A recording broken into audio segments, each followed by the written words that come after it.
কুরআনুল কারীমের 61 নম্বর সূরা সূরা জুমার 9 নম্বর আয়াতে আল্লাহ পাক রব্বুল আলামিন বলেছেন, ইয়া আইয়ুহাল্লাযীনা আমানু ইযা নুদিয়া লিস-সালাতি মিন ইয়াউমিল জুমআতি ফাসআউ ইলা যিকরিল্লাহ। আল্লাহ পাক রব্বুল আলামিন বলেছেন, মুমিন বান্দারা, যেই দিন জুমার দিন যখন মুয়াজ্জিন নামাজের জন্য ডাকবে, ও বান্দা তোমরা ফাসআউ ইলা যিকরিল্লাহ, আল্লাহ তাআলার জিকিরের দিকে দৌড়াও।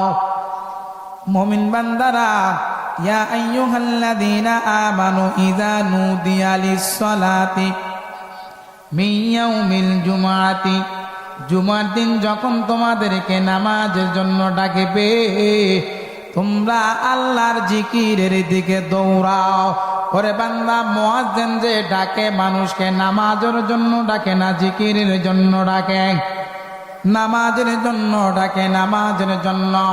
মুয়াজ্জিন ডাক দেয় আল্লাহু আকবার, আল্লাহু আকবারের মাধ্যমে। মুয়াজ্জিন মসজিদে আযান দেয় আল্লাহু আকবার, আল্লাহু আকবার। ওরে বান্দা, আল্লাহ সবচেয়ে বড়, আল্লাহ সবচেয়ে বড়।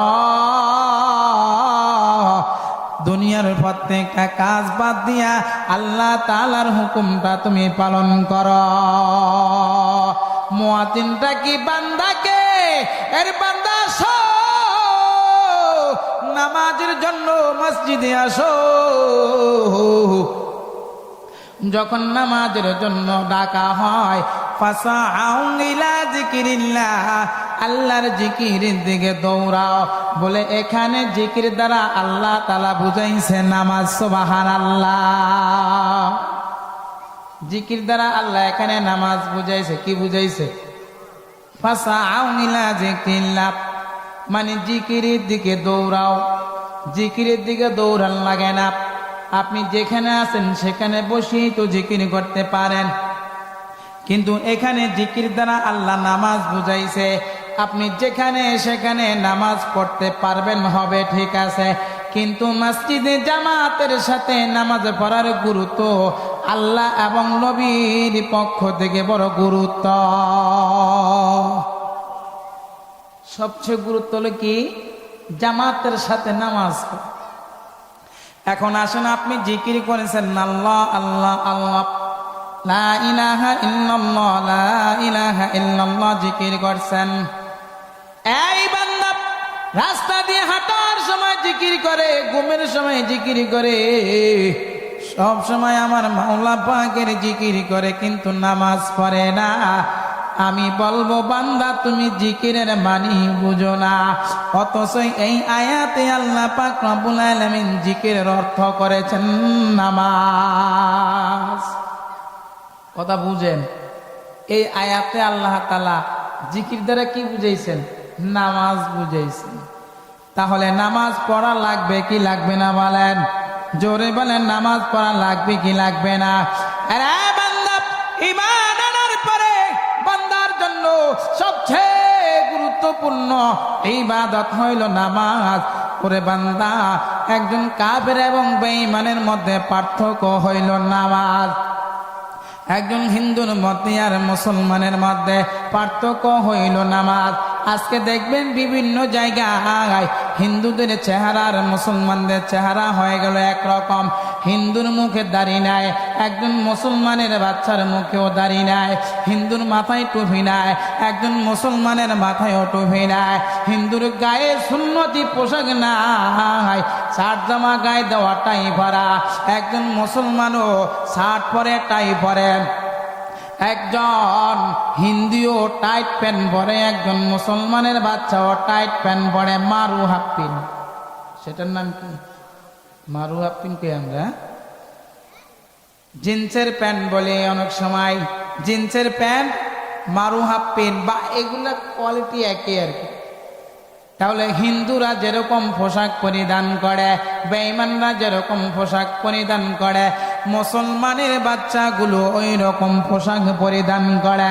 মুসলমান না হিন্দু বুঝার কোনো উপায় নাই, কি সালাম দিব না আদব বলবো বুঝার কোনো উপায় নাই। ঠিক আছে নি? গত কয়েকদিন আগে 3 জন হিন্দু, শীতকাল তো মাথায় চাদর পেঁচায় আসতেছে, তো আমি সালাম দিলাম, আসসালামু আলাইকুম ওয়া রাহমাতুল্লাহ, সালাম দিলাম। ওরা নিচের দিকে তাকাইয়া হাঁটতেছে, আমার সালামের দিকে ঘুরে কেবো করে নাই।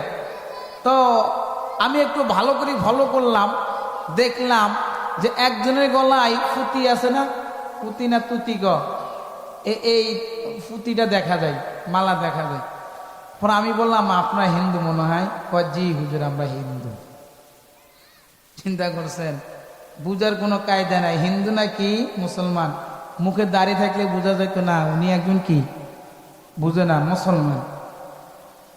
এই জন্য হাদিসের মধ্যে আছে একজন বেঈমানের মধ্যে আর ইমানদারের মধ্যে, মুসলমানের মধ্যে পার্থক্য হইল নামাজ।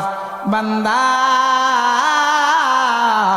বর্তমানে সমস্ত চলাফেরা কাছাকাছি হইয়া গেছে, মিল হইয়া গেছে। নামাজও যদি না পড়ো রে বান্দা, তাহলে পুরাপুরি তো একজন হিন্দুর মতো হয়ে গেলা। হিন্দু বেঈমান হওয়ার কারণে জাহান্নামের আগুন জ্বলবে, তুমিও বেনামাজি হইয়া মরার কারণে জাহান্নামের আগুনে জ্বলবা, ঠিক কিনা? এই জন্য আল্লাহ পাক রব্বুল আলামিন বলেছেন, ইয়া আইয়ুহাল্লাযীনা আমানু ইযা নুদিয়া লিস-সালাতি মিন ইয়াউমিল জুমআতি ফাসআউ ইলা যিকিরিল্লাহ। আল্লাহ পাক রব্বুল আলামিন এই আয়াতে জিকিরের অর্থ বলেছেন নামাজ। বান্দা যখন তোমাদেরকে নামাজের জন্য ডাকা হয়, নামাজের জন্য ডাক দেয়, তোমরা জিকিরের দিকে দৌড়াও, মানি আল্লাহর হুকুম নামাজের দিকে দ্রুত চলে আসো। তার মানে কি বুঝলাম? নামাজ পড়াও একটা জিকির। বলেন কি? নামাজ পড়াও একটা জিকির, নামাজ পড়াও একটা জিকির।